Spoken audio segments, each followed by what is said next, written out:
It's more fun than it has any right to be. Yes. And I am a full-grown man, and I had to explain to my son how I'm racing girls around the track last night. I was like, listen, son, I just need to get her guts up a little bit higher to match her speed.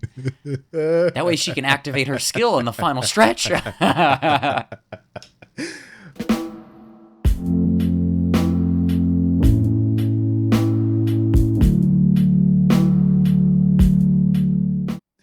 Hello. Welcome back to Time Well Meant, the podcast where we're trying to figure out the correlation between horse girl racing and divorce rates. If you're new to the podcast, if you're joining us for the first time, we like to talk about a number of different things. We like to talk about video games. We like to talk about the goings-ons of the internet. And we also like to talk about our most important topic, which is mental health and how that affects our everyday lives. I am Silas, and I'm joined as always by one of the country's top horse girl trainers. Kirby, how are you doing today? I can't pronounce them, but boy, I can train them. I'm doing good, man. Just killing it in life, always. How about you? Oh yeah. Kind of lately I've been kind of killing it too. I'm not gonna lie. That's right. Lately it's things have turned around. You know what I mean? I went from not really killing it and getting by to kind of killing it a little bit. All right. So I'm not too bad. I just got a haircut. So for the Spotify listeners, they're not going to know what the fuck I'm talking about. But for the YouTube viewership, you can see, look how beautiful it is. I cut like 6 or 8 inches off. I could be wrong, but I believe this is episode 29, and our Spotify has had video for 29 episodes. Hell yeah. And I have told you this about 28 times. Doesn't matter. I'm still of the belief that they can't see shit. They're You're on Spotify. You have no idea what's going on. You have no clue what's happening. Well, if you're driving, I hope you're not watching this. Just depends on where your phone holder in your car is. True. Yeah. Just kidding. Don't watch us and drive. Just listen to us and drive. Yeah. I'm saying more so for because one of our buddies, Reese, just mentioned about the fact that he's been catching up on the episodes on his way to work. So, Reese, just for you, but don't fucking watch us and drive home from work. You're going to want to park the car and then rewind to this moment and check out Silas's haircut, and then please leave a comment. There you go. Oh, goodness. Yeah, so cut my hair. I am now employed, which is crazy. Back in the workforce, baby. Woo! I'm a cog again. Back in the machine. How's the coal mine treating you? Not too bad. My lungs are only slightly dying so far. I got a job, so that's kind of cool. I'm going to be working at a hardware store. I won't go into specific details beyond that, but that's kind of cool. So, yeah. Other than that, it's like, all right. QuakeCon pretty is awesome. Less than a month away. True. QuakeCon's a month away. My birthday is technically tomorrow as of this day of recording. I'm going to be another year older. Oh, joy. The slow march towards death. As I always think about it. But no, it's honestly, when all said and done, I'm doing pretty good. Well, I don't have any new jobs to report. Good. Things are good for me as well. Actually, you know what? I lied. I do have a new job. Full-time horse girl trainer. There you go. Let's just rip the Band-Aid off, man. What is the latest addiction video game wise that you and I have both kind of fallen into, I feel like? I was really hoping you would say it first. Uma Musume. I'm pretty sure it's Uma Musume. Uma Musume. It's pretty derby. It's the horse girl racing. It is. Horse girl racing. Okay. Now let me tell you, I don't know if you had seen it or heard of it before, but I was on Twitch the other night and I was kind of bored. None of my usual people were online. So I just went to browse. And one of the top streams was Pay Money Wubby, of all people. Hell yeah. And he was streaming pretty derby, horse girl racing. And I just sat there for a minute going, what the fuck? This looks so stupid. But he's screaming, dude. He's jumping up and down like, come on, close the gap. Yeah. And then I was promptly told you about this in Discord. And you downloaded it in like 10 seconds flat. Yes. So the thing about it is that we had been talking about it or me and like Ramsey. We actually talked to Ryan the other day, and Ryan had mentioned it because we knew about I knew about the anime, like barely. Like I think I'd seen clips on TikTok. Ramsey had mentioned it once or twice, and then all of a sudden it was like they made a game and it's out now. It's like, okay, cool. And I saw like one clip on TikTok, just like, okay, whatever, who cares, right? And then we started talking about it again, and I was like, all right, I guess we're gonna. And I feel like we both kind of downloaded it as a meme, and now it's so fun. Dude, honestly. I have to admit, I have a little bit of like a little bit of shame, because I'm not an anime guy. I don't watch hardly any anime. It just never sticks with me. No hate, love all my anime nerds and friends, of course, but games like that, I'm always just like, it's stupid. It's anime. But then, Maruzinski, did you see her? Best horse, best girl. Best girl, best horse. And the game, it looks so stupid, and you start playing it, and it gets deeper and deeper and deeper. And you're getting pissed. You're like, how much tutorial is there? How deep can this go? No, yeah. And next thing you know, it's 4 hours later, and you're 3 careers deep. Yep. And no regrets in the world. Baby. It's a weird kind of thing, man. Because I was definitely like, when I initially started playing it, because I already play one mobile game and I've been playing this game for like a year. I'm not gonna say the game because I'm too embarrassed, but it's a lot of fun. Shame. It's definitely some shame that I hold. Funnily enough, some of the people that I met, because the mobile game that I play has like a working and talking community that I've played with now for a while, and they're actually gonna come up to QuakeCon. I'm gonna meet a couple of them. Yeah, what? That's awesome. Yeah, so it's gonna be kind of cool. Dude. Like the people that are the leader of like the guild that I'm in, like met and are like together now, and like one of them moved down to where the other one lives. They're like living together. It's a wild world, man. It's awesome. So crazy. So, anyways, that's a whole other story for another day. But yeah, like, so I was kind of familiar with like mobile game, and I've played mobile games before. I played this one called Illusion Connect. That I played for like almost 2 years, and I did it. I was on every night doing like my dailies, and like, oh my God, I played the shit out of it. And then they just shut down the servers, and I was heartbroken. I lost that was another anime type one, and I lost everything. I was like, oh, all that time spent, So I already kind of knew what this would bring, but the gameplay loop is just really fun, man. It's more fun than it has any right to be. Yes.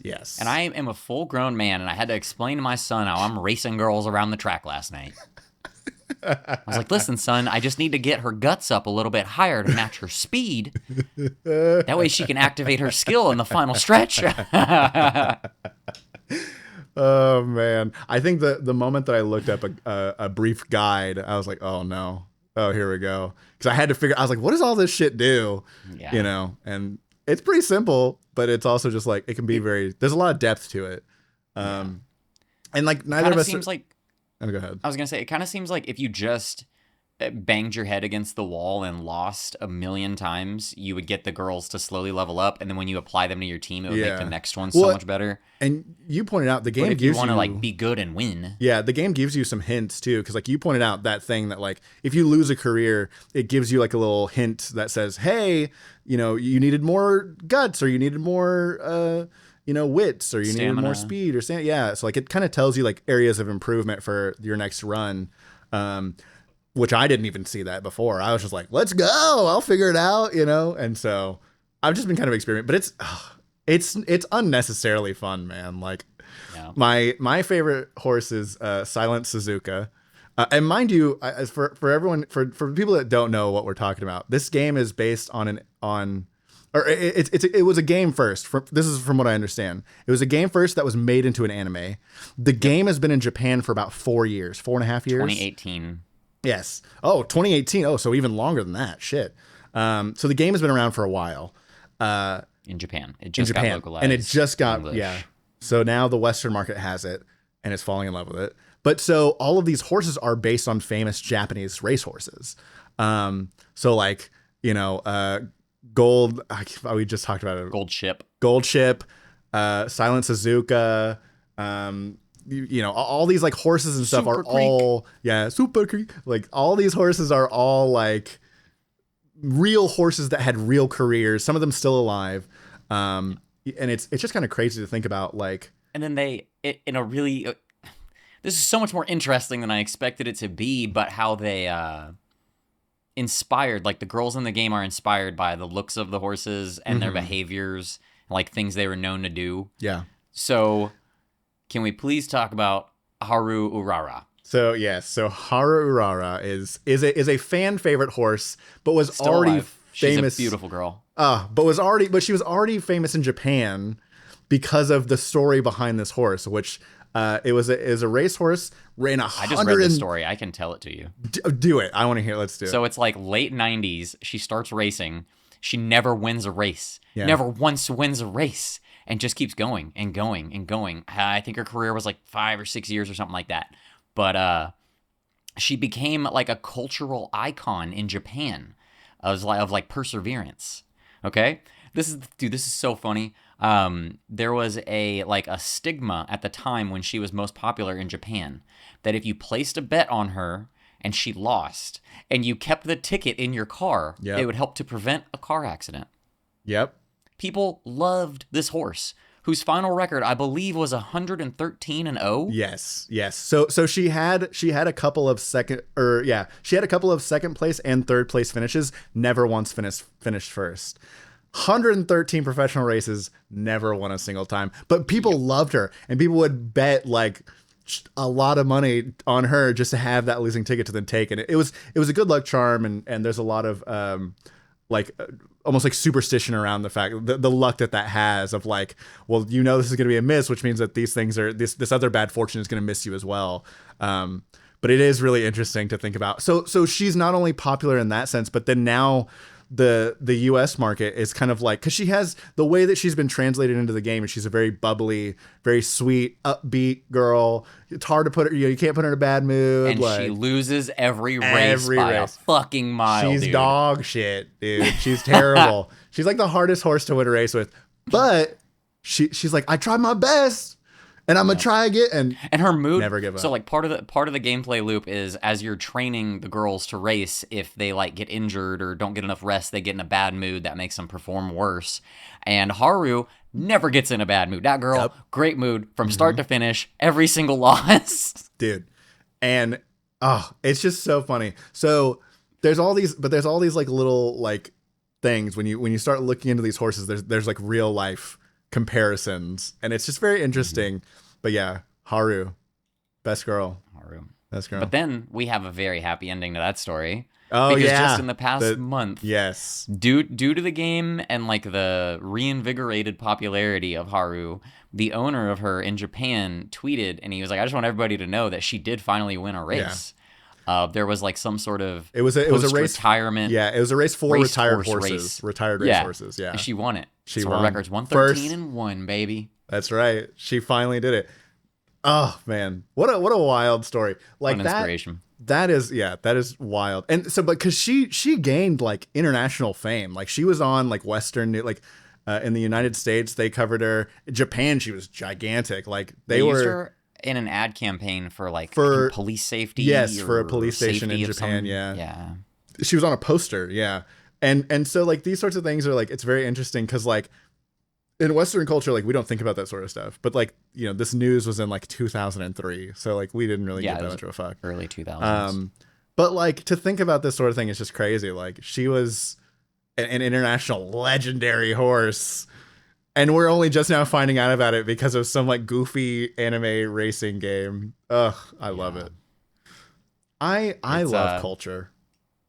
I got one more fun fact about the video game for you here. Okay.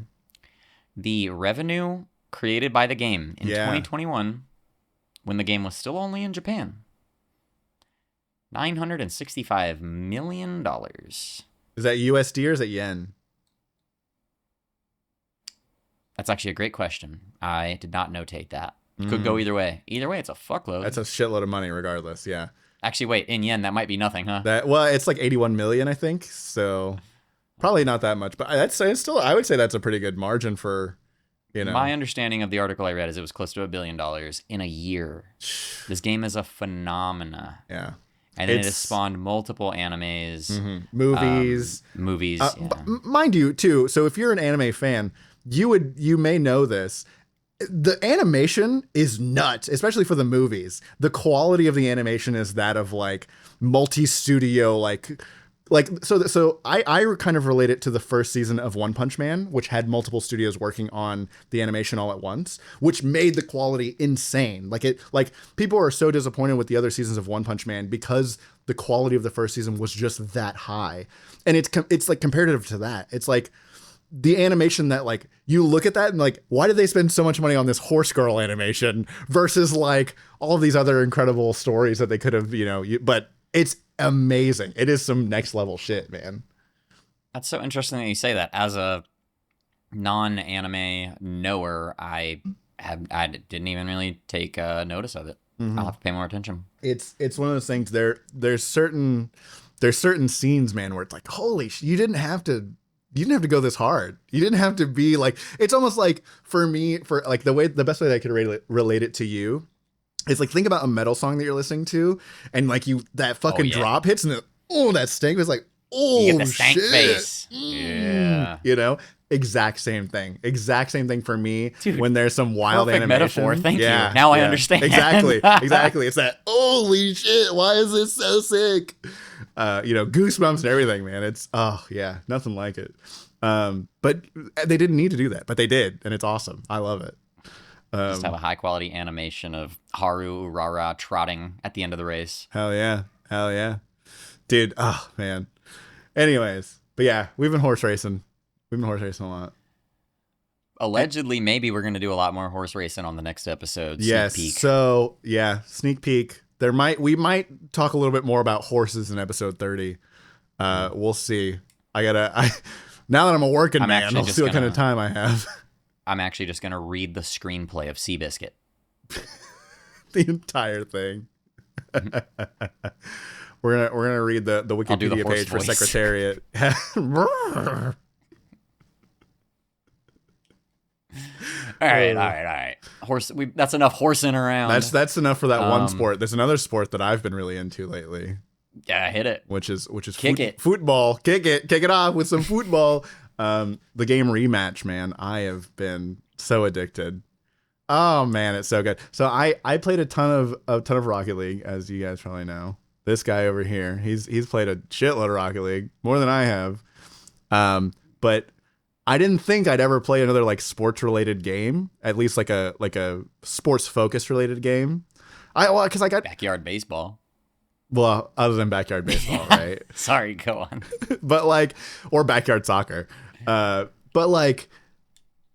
dude, I played this game. So Ramsey and I were like, oh, it's free on Game Pass, so we'll try it out. And next thing you know, it's like, I'm buying the game on Steam so I can play it. Well, actually, the reason I bought it on Steam is because TJ bought it and didn't tell us.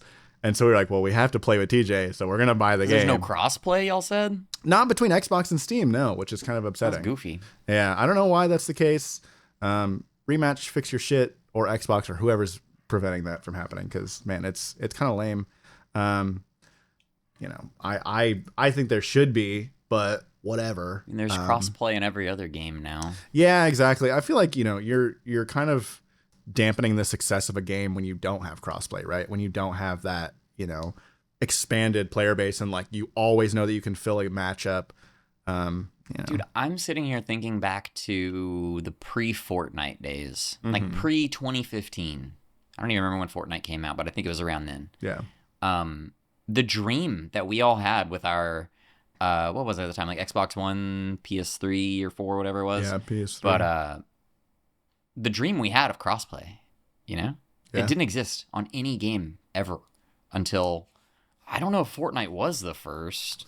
It probably wasn't. But right around the time Fortnite started blowing up, that's when every game started following. I remember Apex Legends dropped, and it was a big thing. Like, oh shit, you can crossplay with your Xbox buddies. Already crossplay, and it came to Rocket League later. Yep. Through the Epic. Yeah, when Rocket League that gave me a stupid name and it won't let me reassign it. You fucks. Sorry. I was gonna say, when Rocket League went crossplay, that was a big deal for sure. Like that was like, oh, we can play with everybody now. Like, and now it's like every game that comes out is crossplay. It's cool. yeah, pretty much. Like little 10-year-old us would have been so stoked. Yeah, and I don't know why it's not like a comment. I mean, I guess what I would assume is there's some sort of legality where, like, because it's on Game Pass now, it's like, oh, well, we can't, I don't know. It doesn't make any sense to me either. Yeah, it used to be a thing of like exclusive games. That's why you buy an Xbox to get Halo versus PS2 to get God of War. They just had their ecosystem so separated in a competitive nature back then. But then over time, I think the desires of the consumer and the desire to make more money won. Yeah, that's kind of the tale as old as time at this point in our society is the money will win out, baby. It will. So what makes Rematch so good, man? I think it's the fact that it doesn't piss me off. Like, if I can really boil it down, let me explain. So I have an extremely competitive nature. When I get into games, and mind you, I'm only about, let's see, I can probably tell you right now, I have exactly 40 hours right now. I would say I would round that up to about 50 because I played about 8 to 10 hours with Xbox. So that's a little, so I would say probably about 50 hours rounded up. So I'm about 50 hours into the game, which for me is like light work. Like, I put hundreds of hours into games. Like, I dedicate my life to some games, right?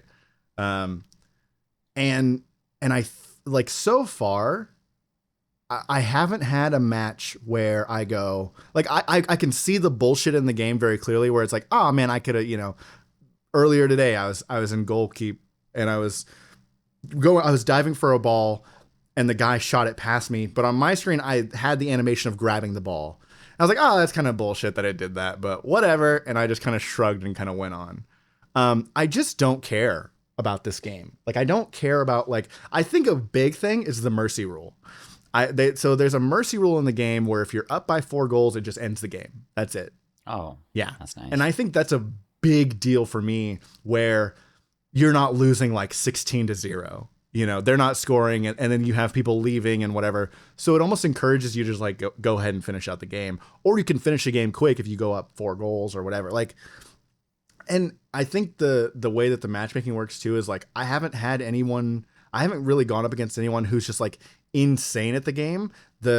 However they're doing the matchmaking, or however the skill base is for the player base right now, is really nice, because people know basics, right? And you can kind of get a little tricky with it. I've gotten pretty good at intercepting the ball and like, passing it out and, moving the ball around the field. But like, no one's like doing any crazy, like, dribbling and like flipping around or doing, like, no one's doing any of that. They're doing some tricky stuff, but you learn those tricks pretty quickly and can adapt to them, right?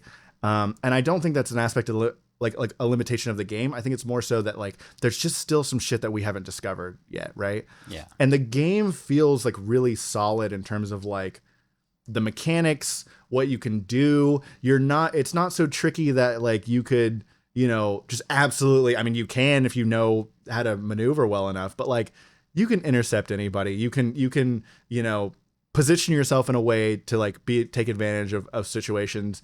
It's more so, and like it's really, really, really almost next to impossible to win without some form of teamwork. So the community at large mostly feels like, at least when I've played, you should pass the ball. You should move the ball around the court. You should move, things feel more team driven. And I think that combination of things makes for a fun and enjoyable experience.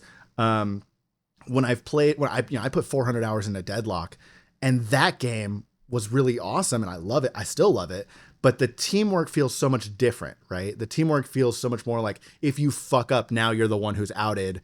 If you're running behind in souls, if you're feeding a bunch, all of a sudden now that becomes a huge deal. You do get like the normal toxicity of like, oh, you fucking suck, bro. Pass the ball. Like, don't ever play this game. I've definitely run into that already. That's every game, right?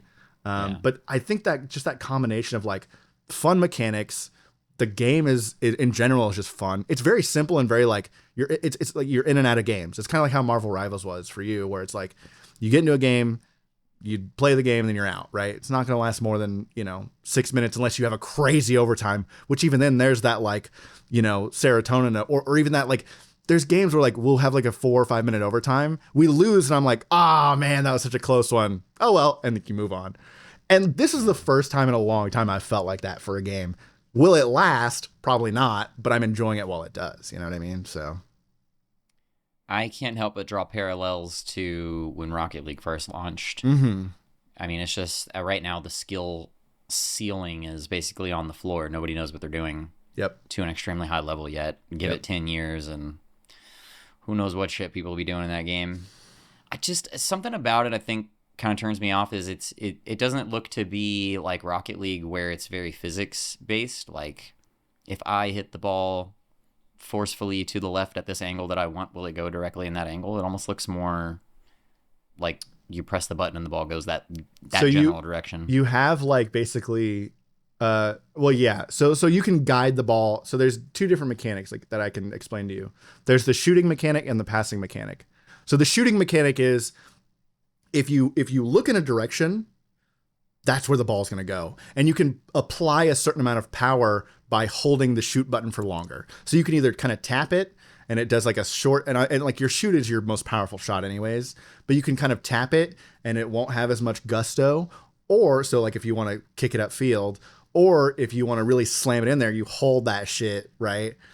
Now there's another mechanic on top of the shoot mechanic called the curve mechanic, which is you literally like if you're playing on a controller, you move the stick around and you can add curve to the ball. That's where things get a little tricky because then you can like you can shoot it at one angle and then it curves off to the side, right? Or it curves out, or like you can curve it around. Like I use it when I'm goaltending. If I have the ball, I'll use it to basically curve the ball to pass it out, right? And that's a really cool mechanic. It's kind of a weird thing to learn because you're not used to, but that's kind of where the physics comes in. The pass mechanic is what you're kind of thinking of possibly, where it's like you push a button and it goes a direction. You can control the power by there's like different keys. So like on controller, like I can really only explain this on controller. So for a regular pass, you would just press square. For a short pass, you would press square and X, right, at the same time. And so you can kind of decide, but you can hold those for longer to apply a little bit more power or a little less power, right? So you can tap square and it won't kick it as far, or you can hold square and it'll kick it, you can get down the field with it. There is some like, yes, you are just pressing the button, but there's a little bit more to it than that, because you have to think about like how, like you have to like at a moment's notice, be like, how am I going to pass this? Or how am I going to get this to my teammate? Like how, like there's that sense of strategy. Whereas normally it's the same as like in Rocket League, right? If I have a ball coming towards me, how am I going to angle my car for it to bounce off of my car and either go into the goal or get to my teammate, right? It's the exact same kind of premise. It's just a different way of executing it, because the way that the pass mechanic works, you can no look pass. So like, and they have a mini map. That's the other big thing, is they have a mini map that kind of tells you where your team is kind of located at within a small region. So you can kind of pass in the general direction of where your team is. And then you just hope for the best, which is what I do all the time. I'm like, all right, it's over. They're over there, hopefully. My map awareness or my situational awareness is kind of what I need to work on, as well as my passing. But like, it's very intuitive how you can kind of like get the ball into the corner and then lob pass it back to the middle and have someone score from there. Like it's a cool, like just kind of the way the mechanics all kind of played together. And it needs work. Like, don't get me wrong. They need to add a bunch more shit to the game. I feel like the gameplay loop right now is really, really fun, but it can only last for so long. They need to add more game modes. They need to add custom training. They need to add like the ability to not be kicked out of the practices and just retry the practices when you're doing them, which is really annoying. Like little, quality of life type shit. And the nice thing is so far it seems like the developers are paying attention to that sort of thing and wanting to, improve their game. I'm just really hoping that this doesn't become kind of like, and our buddy, I think it was Tyler actually, that said, how, and it kind of rings true. I hope that it doesn't become one of those games that just dies quick, right? That, just kind of like, there's a lot of games out there that have this big, I think Power World is probably my favorite example of that. Huge release. dies after a month, right? So hopefully that's not the case. I feel like we've had this conversation on the show before. It's that flash in the pan. Yeah. It's been going on since, in my opinion, the first one that I really very clearly remember it happening with was Apex Legends. That game dropped. It's like the world was on fire. Everybody's playing Apex for a month or a couple months, and then it was just gone. Yeah. I know it's still around. I know tons of people still play it, but nobody in my realm talks about it. Right. It was like those couple months, and then it was gone. It goes from everyone playing it to then its audience playing it, right? I definitely can agree with that, because like there's so many games like that where it's like, it's the hot new shit, right? And then it finds that like that core audience that's going to play it and try and take it to the next level. And I think Rocket League's kind of the exact, I feel like Rocket League's kind of the same thing, where it had its moment where a lot of our friends have played Rocket League. A lot of them didn't continue to play Rocket League though. So I fucking quit for 5-6 years. So, I mean, the possible outcomes for rematch, let's go over them here. Yep. It stays popular and, most importantly, profitable for a long enough period of time that either Epic Games or Microsoft comes along and buys it. Well, Microsoft already has oblivion. Standing in it, I think. Yeah. Oh, okay. Yeah. They add every microtransaction under the sun, reduce the servers, that way it lags way more. Hell yeah. And then it slowly whimpers and dies. Right. That's the Rocket League way. Option number 2 is it goes like what we were just talking about, the flash in the pan route. It's hot, it's popping in 3 months. What game are we talking about? Yeah. Alternatively, probably the best outcome, it stays with the original developers and doesn't get bought out. And they're good dudes. If the developers are good dudes, hold on to it and just do it right, they can make money.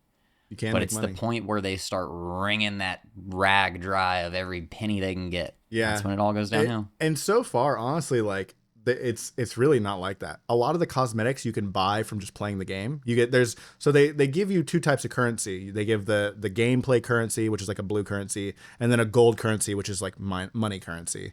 And there are a couple exclusive packs that you can only get with money, which is normal for every microtransaction sort of game.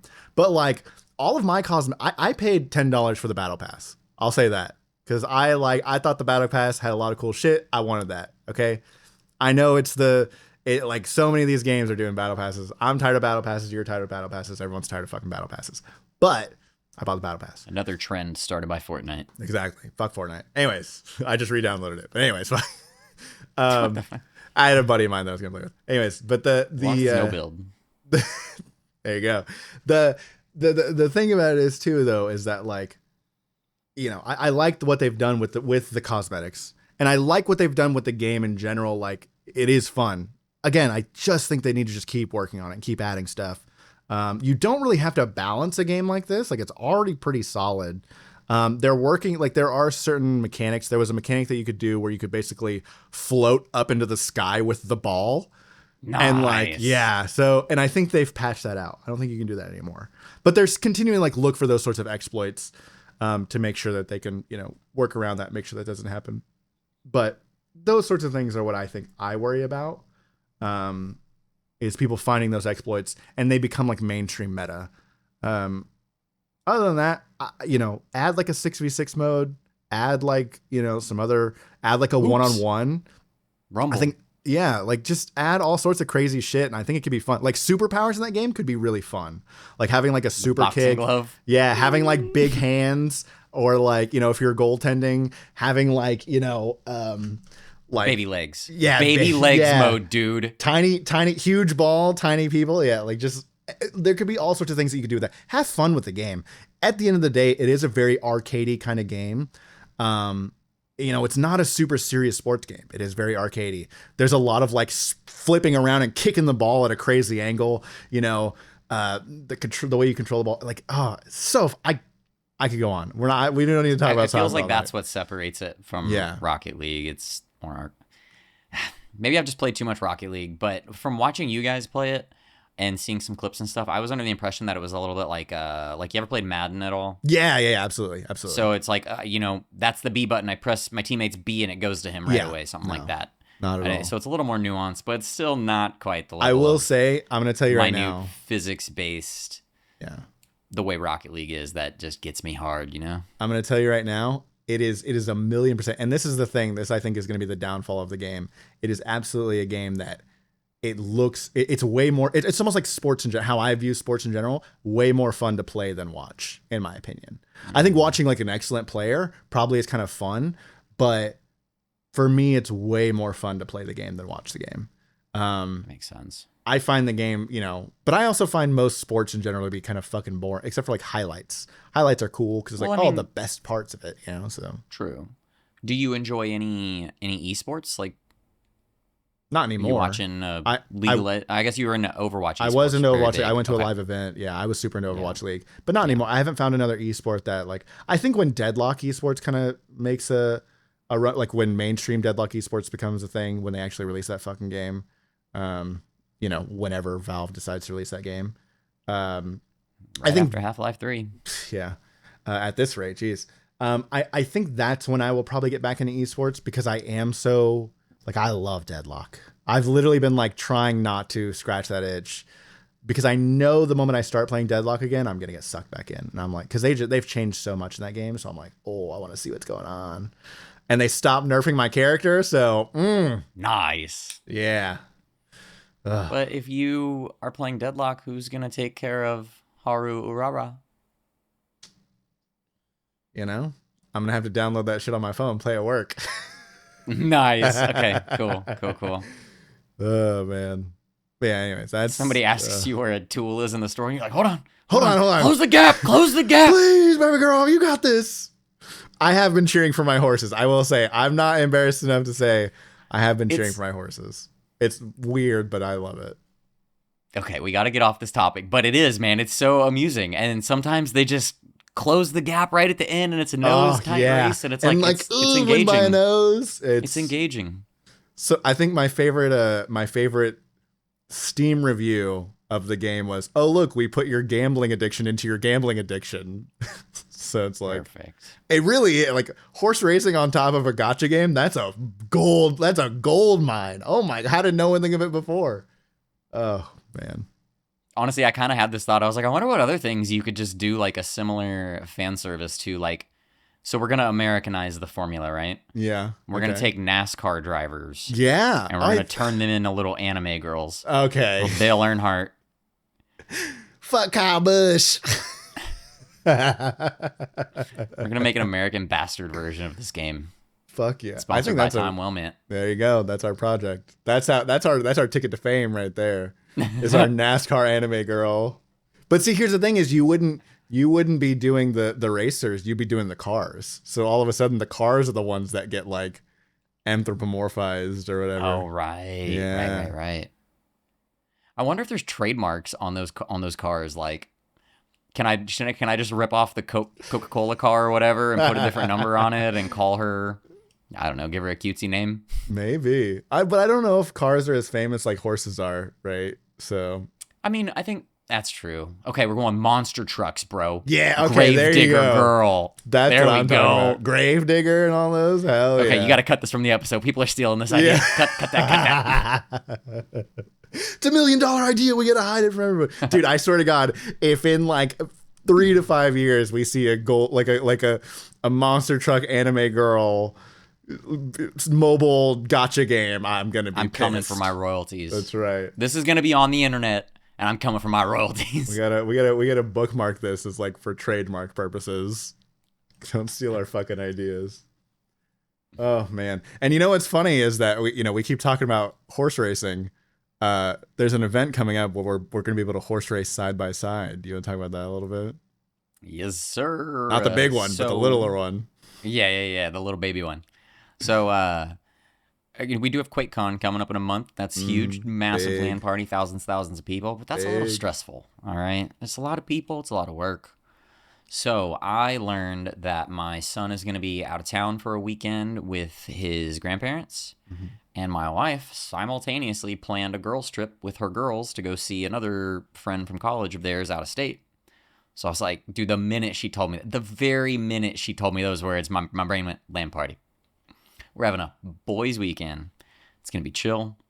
Friday, Saturday, Sunday, just real chill. A couple of us. I'm thinking maybe it'll be like 5, 6, maybe 7 people. Keep it chill. Play some games. Drink some beer. Eat some pizza. Hell yeah. And be degens, stay up late. Drink energy drinks. Fucking not have to worry about work or a child or a wife for a weekend. There you go. And I'm hoping you can make it, Mr. Big Employed Man. Yeah. Funnily enough, gotta have to talk to the old the manager now. That's what folks do, huh? They have to talk to their manager about that sort of stuff. Hopefully they're cool about it. If not, I kind of need money, and I literally get to see. That was one of the big things though, is that when I applied for the job, I told them, I was like, listen, I got money invested into this. I have a lot of friends coming in from out of state. I'm not going. So, and they're like, no, we got you. So dude, I swear, every job I've ever gotten in my adult life, that is part of my interview process, because I've been going to QuakeCon for 18, 19 years or some shit now. So it is always, since I started working, I'm applying for a job, interviewing, whatever. I'm like, oh, do you have any events coming up? Yep, in August, I take this week off. Non-negotiable. It's funnily enough, working with the railroad, that was one of the things that I talked to them about, because they have a trip that's like it's a complete block out. So like no one takes vacation during this trip, and it starts the week of QuakeCon. And I was like, oh fuck. And I don't know if it happens like that every year. It doesn't, because some years it's been later on, because there's been other reasons why I couldn't be able to go. But this year it happened on QuakeCon. And I was like, I would just call in sick for a week straight. Like, I don't know what. Did you get like called? Are they expecting you? Oh, they were. Yeah, they were. They asked me about it. That's the thing too. It's nice, is they'll ask you before they just book because they have to book you a flight, and they have to do all this, bullshit. Makes sense. But like, dude, I told them, I was like, hey, listen, I need you to know right now, I'm not coming. Sorry. I'm going to QuakeCon. Okay. I'm wearing the shirt right now. Okay. I'm not going anywhere. Yeah. So, sorry, Spotify listeners, you don't get to see my shirt. But they do. But so, yeah, that was a big stipulation with starting this job too. Is I was like, I'm going. I'm sorry. Thanks guys for the job. I'm going to QuakeCon. So. But I've had it happen at least once or twice in my life, where I start a new job, and within like the probationary starting period, they're like, no time off. And during the interview, I'm like, no, that's time off. This week, that's time off. Yeah. And that's funny too, because I literally was like, can you make this work? Otherwise it's like, I don't know, Chief. They were very your cool. own screwdrivers, or give me this week off. Take exactly. They were very cool about it. Again, the management up there seems very chill. Very willing to work with me, and that's perfectly fine. And I'm not gonna that's the thing too, is I don't want to go into a job and start like making demands, but like I've invested money into this. Oh yeah. I have money set aside for this specifically. I mean, hotel tickets, travel, everything. Plans, so much. Yeah. So much, Funnily enough, Haley and I are going to be buying a handheld that she's going to take to QuakeCon. And we're going to use it for other things if we ever decide to go on road trips or travel or whatever. Like, that'll be what we take to do that. But yeah, no, like we're in on this. We're doing it. So that's right. But yeah, man, holy shit, it's gonna be a great time. Can't wait to have another 2-hour-long QuakeCon episode. Yeah. Oh man, I'm stoked. It's gonna be good. It's gonna be a lot of fun. So yeah, be good. Well, did you have anything else you want to talk about before we move on towards the end of this? Yeah, we got a little yin and yang in life. Okay. Right? All right. We've been having a good old time. We've been having some laughs. But here at Time Well Meant, we are the podcast all about video games, the goings, what's happenings on the internet, whatever Silas says, and most importantly, mental health. Yes. So I had something happen recently that I want to discuss and share and spread awareness and, most importantly, love. I had a good friend in my late teenage years that I, was really good friends with. He lived up the road from me, like kind of one of those foundational friends, like that early friend group in my life. And, grew up together for a couple of years. and he was a good guy. And I found out maybe almost a month ago now, he took his own life. And I mean, obviously, there's a million different things we could say about that topic, and all of them have already been said before. But man, reach out to your buddies. I think kind of the thing that resonated with me so much was I actually hadn't talked to him in several years. So like as soon as I heard that, that obviously like your heart hurts because somebody you were once close to is gone. But also like I missed time. I could have talked to him. I could have just Facebook messaged him at any point in time, but I didn't, and now I never get to ever again. That's it. I mean, I don't want to drone on and on about this, but just talk to your friends or your loved one or a fucking stranger on the street. The hotline that's out there. Like, don't make that choice. You don't. It's hard for me to sit here and say it at the beginning of this episode. Like, I'm killing it. We're doing great. But you don't know who you're going to affect is the crazy part. I cannot imagine any world where I was anywhere close to his last thoughts. You know what I mean? Because it had been so long. We were so separated. But as soon as I heard that happened, I'm instantly like thinking back to those good old days, man. The concerts we went to, the jokes we had, the laughs, the fucking him face planting through my bedroom window one time while climbing through it drunk. Like the things, Yeah. I don't have a poignant point like I would like to make here. I just want to say it was Men's Mental Health Awareness Month in June, and my buddy failed. He failed it. Yeah. So we just want to reiterate, as we always do here on this show, that you are loved by somebody somewhere. You are important. Yeah. And if you were to suddenly be gone, somebody somewhere is going to miss you. You're having an effect on not even just one person, many, many people. Yeah. Even if it's a classmate who you haven't talked to in 20 years, a coworker you haven't worked with in 20 years, whatever, people are going to see that news that you are gone, and they are going to be sad. And they're going to think about you, and they're going to miss you, and they're going to wish that you had not made that decision. Absolutely. It's, yeah. Oh, go ahead. No, you, please, I'm ranting. It was, well, and it's good to rant sometimes. I think it's definitely a heavy topic for sure, right? Anytime this sort of stuff gets brought up, I think you and I have both, to some extent, talked about our struggles with this sort of thing, having these thoughts, definitely something I'm very familiar with. And it is like, it's very much like a very selfish thing to do, right? Because you do leave behind everyone else. Not saying that it's, like obviously people that make those choices, when I made that choice and attempted, right? That was like very much a selfish thing to do, but it's selfish because, or it was more so because of the fact that like, I didn't know where else to turn or what other direction to go in my life. Right. Obviously moving, like having now grown past that and getting to the point where I'm at now, took a lot of me fucking up and having to go through hard times and having to feel, lonely and isolated and feel like, the world is kind of collapsing around me and there's no point in really going on. Right.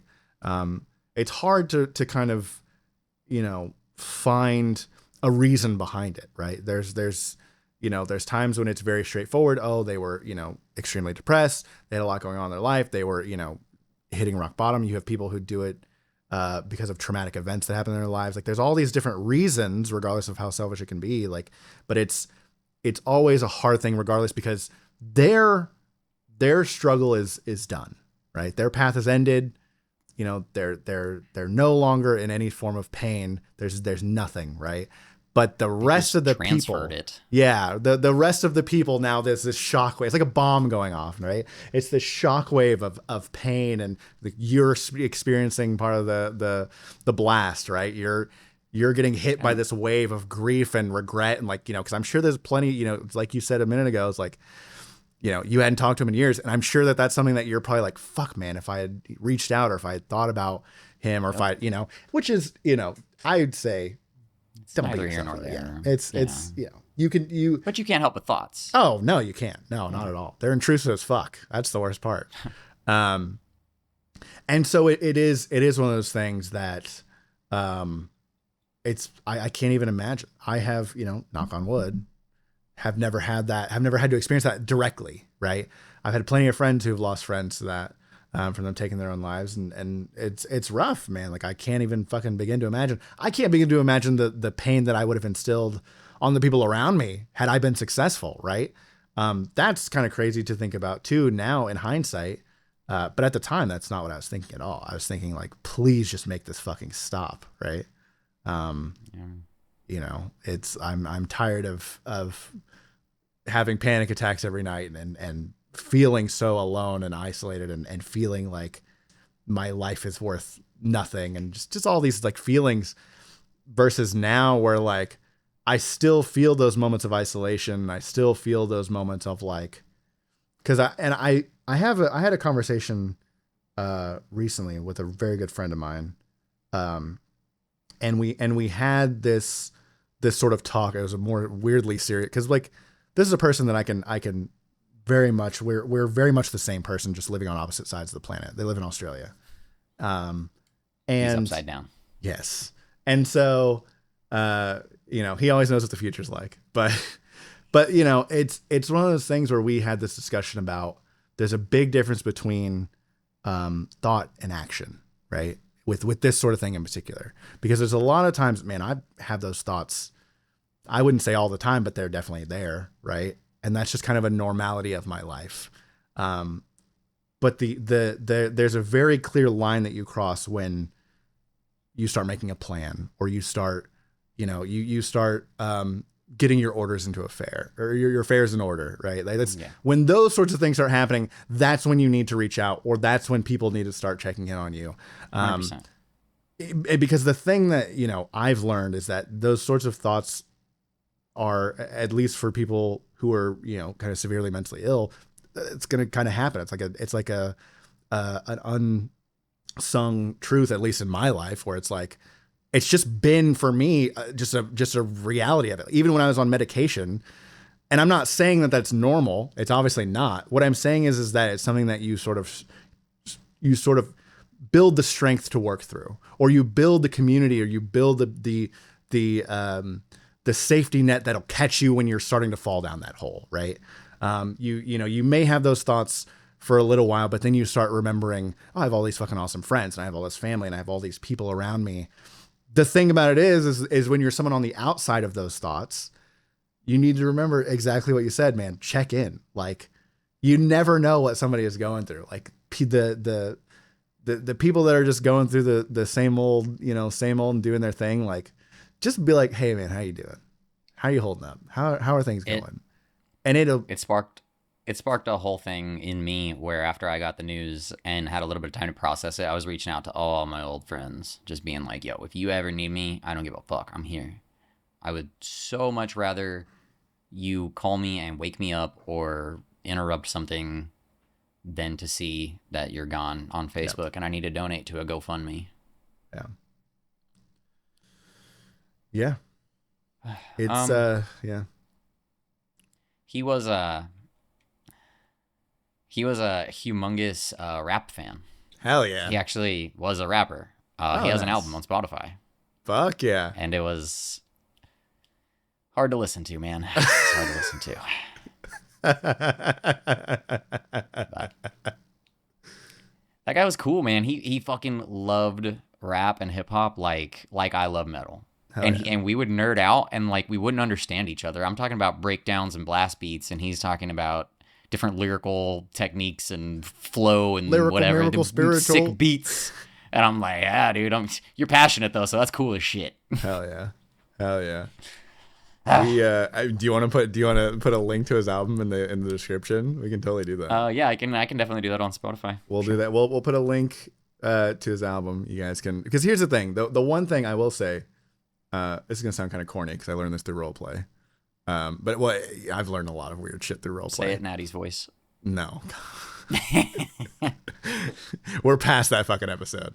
But one of the most beautiful things, and so the friend that I was talking about that we had that discussion about thought versus action, is a person that I met through roleplay and is one of my best friends. Shout out Flickerclad. I love you so much. Just a beautiful soul, and we have just such a great understanding. But one of the things that we kind of learned together is this concept of you're not gone until you're forgotten.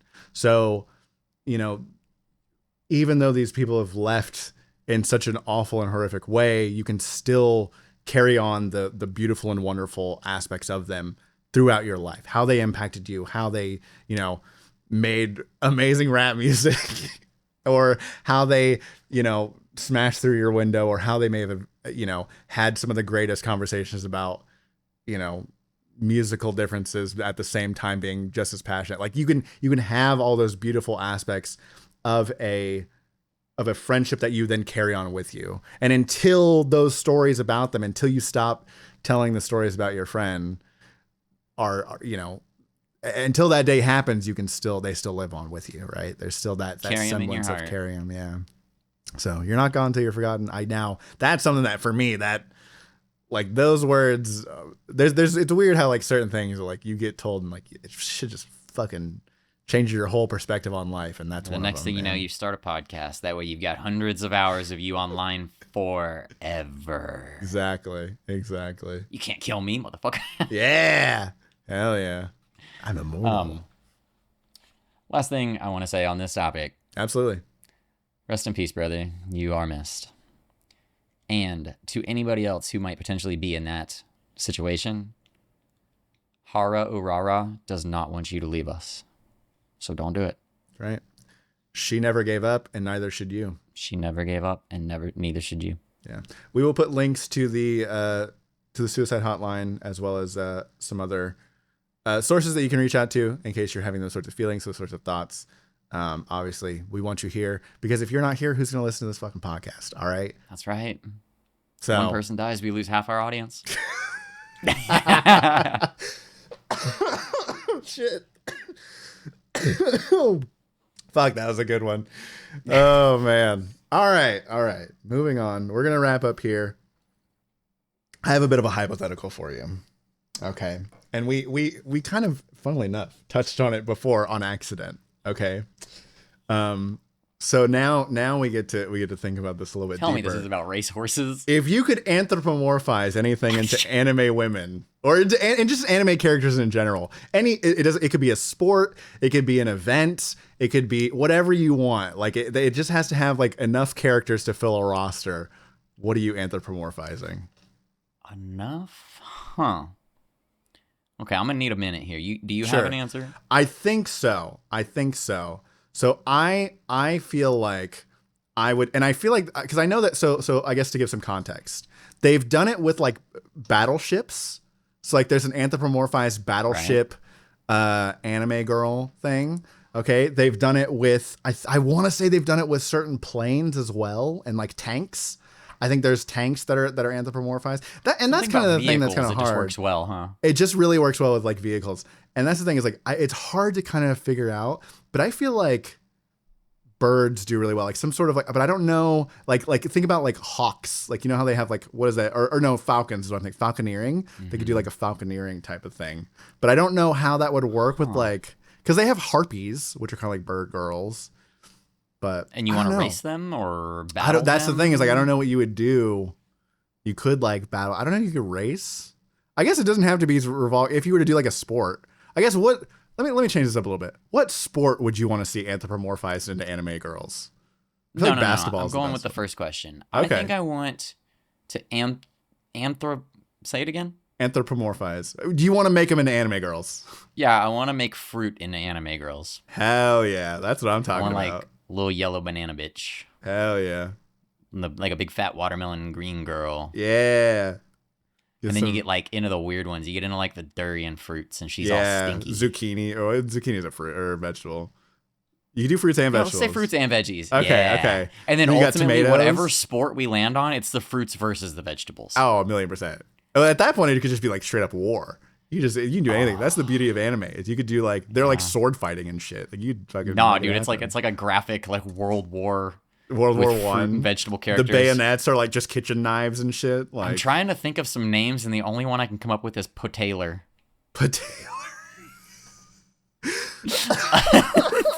I'm going to change Taylor's name in my phone to Pataylor. Pataylor! That sounds like a Pokemon, honestly. That could be totally be a Pokemon.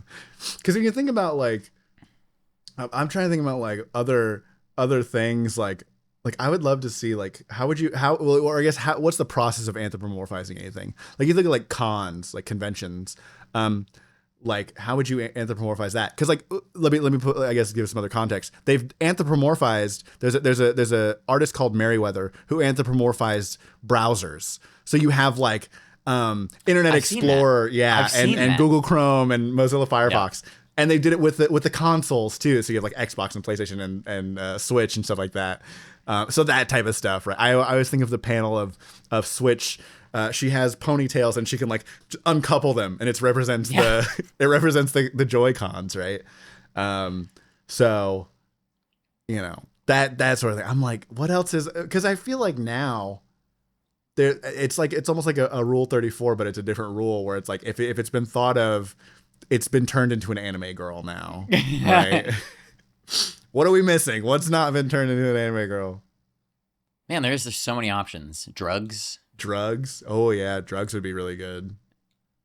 Think about, like, drugs as, like, what are they doing? What are drugs? What kind of sport is drug playing? Oh, yeah. I think that would be. Well, racing would be unfair. Cocaine and meth would win. Cocaine and meth would absolutely win. Well, steroids would win. Would you consider steroids as, like? Well, steroids make you strong. They don't make you fast. People use steroids to increase their muscular. You get more power, so you go faster. More power, yeah. Plus, they're up in their power stats.